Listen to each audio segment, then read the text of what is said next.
Antropología de la muerte. La irrepetibilidad de la persona humana y el drama de la muerte. Estas estructuras existenciales arrojan luz sobre la irrepetible individualidad humana, que a su vez otorga a la muerte del hombre una peculiaridad propia. La individualidad animal es numérica, la propia del ejemplar de la especie. La unicidad de cada ejemplar está en el orden de la cantidad. Desde un punto de vista comparativo, la individualidad o unicidad del sujeto humano se basa en algo cualitativo, que le hace, en este sentido, no connumerable, un individuo absoluto. Y ello tiene que ver con la libertad humana, que hace a la persona un referente especialmente único, absoluto, irrepetible e insustituible. Su ser es su misma individualidad. En su autodeterminación nadie puede ser sustituido por otro. En ese sentido somos un referente irrebasable. Nos lo recuerda Max Scheler. Las personas son los únicos casos de existencias independientes, sustancias que están individuadas en sí mismas exclusivamente, justo porque no pueden ser individuadas por el espacio y el tiempo ni por el número, como los cuerpos materiales, por ejemplo, sino que en cuanto puros centros de actos se hallan elevadas sobre el espacio y el tiempo. Tienen que ser distintas y pueden serlo simplemente por obra de su pura esencia misma, su ser persona. Las personas son realmente distintas, en última instancia, por ser individuos absolutos, dice Scheler. En este sentido, y desde un punto de vista comparativo, afirma Lepp, en realidad el animal no es más que especie, y solo son los hombres los que por vía de proyección antropomórfica ven también en él al individuo. La persona humana se caracteriza por esta estidad o mismidad sui generis, que trasciende la infraestructura material y el código genético. Cada ser humano es algo más que un mamífero del orden de los primates, de la familia de los homínidos, del género Homo y de la especie Sapiens. Y es que cada persona humana crea su vida de un modo único. La individualidad humana es la propia de un ser libre, creador y responsable que hace su vida. También Sartre sostiene que el hombre al elegirse se hace finito y único, aunque en un sentido el sujeto humano es connumerable por ser miembro de una especie, poseyendo de alguna manera una esencia universal, invariantes o constantes antropológicos, en otro sentido no lo es. La vida libre y personal de cada sujeto, en último término, no es connumerable, y de ahí su dignidad como fin. Es unicidad que dimana de su libertad responsable. Goza de una individualidad personal que descansa en su dignidad creadora y moral y en su historicidad. La raíz, pues, de la irrepetible unicidad histórica del ser humano radica en su condición de persona y en ese modo de ser personal por el que, como ya dijimos con Zubiri, es formalmente suyo, suidad. Y ello sería así incluso en la hipótesis límite de individuos clónicos. Serían cuerpos gemelos o idénticos, pero no serían la misma persona. Y es que lo que somos como personas es el fruto de un proceso, de una historia, donde jugarían experiencias, decisiones y actitudes responsables que trascienden el material genético. Lo irrepetible afecta a mi modo responsable de ver, sentir, interpretar y amar.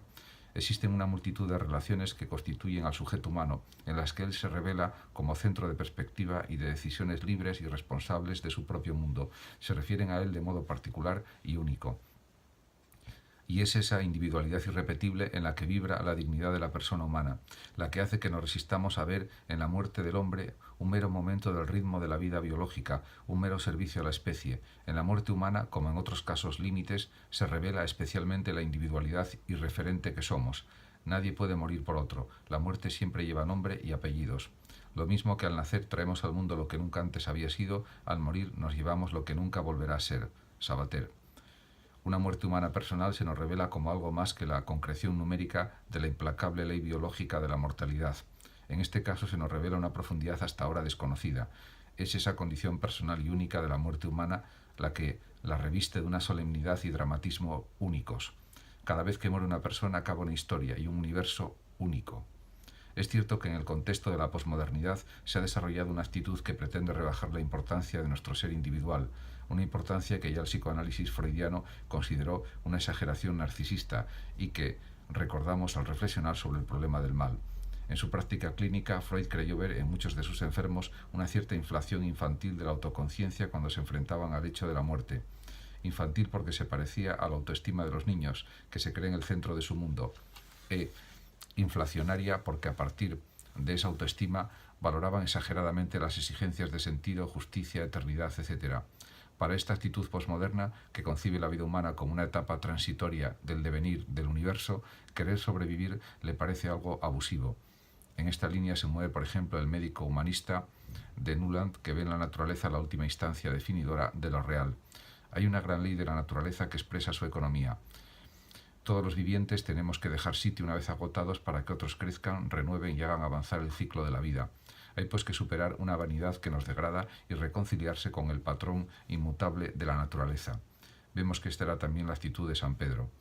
No nos honra pretender detener la ley de la naturaleza, que está al servicio del progreso de nuestra especie y en definitiva de la vida. Debemos de morir como lo han hecho los que nos precedieron, gracias a los cuales somos nosotros ahora, y así el mundo podrá continuar en los que nos sucederán. Sin embargo, la concepción que aquí defendemos y que se basa en la intuición de la dignidad personal se resiste a este rebajamiento del valor de la vida humana que encierra esa lectura funcional de la vida y de la muerte. Y es que cuando emerge el fenómeno humano, aparece un viviente sorprendente, que pretende asumir el orden natural en un orden superior, el personal, que es único e irrepetible en su dignidad y que pretende estar por encima de la mera funcionalidad biológica. Desproporción desmedida. Esta es una posibilidad a la que ya nos referimos al reflexionar sobre el problema del mal y que exigirá una profundización crítica.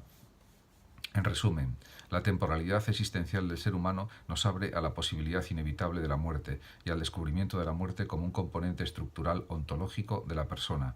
Ello y el grado de individuación, dignidad que dimana de esta, revista la posibilidad del morir, como ya hemos indicado, de un carácter peculiar y dramático. El gran reto, pues, que se le plantea a una reflexión filosófica sobre la muerte es ver si es posible alumbrar un sentido o significado de la muerte que en alguna medida la haga asumible espiritualmente en un proyecto de vida con los demás semejantes en el mundo.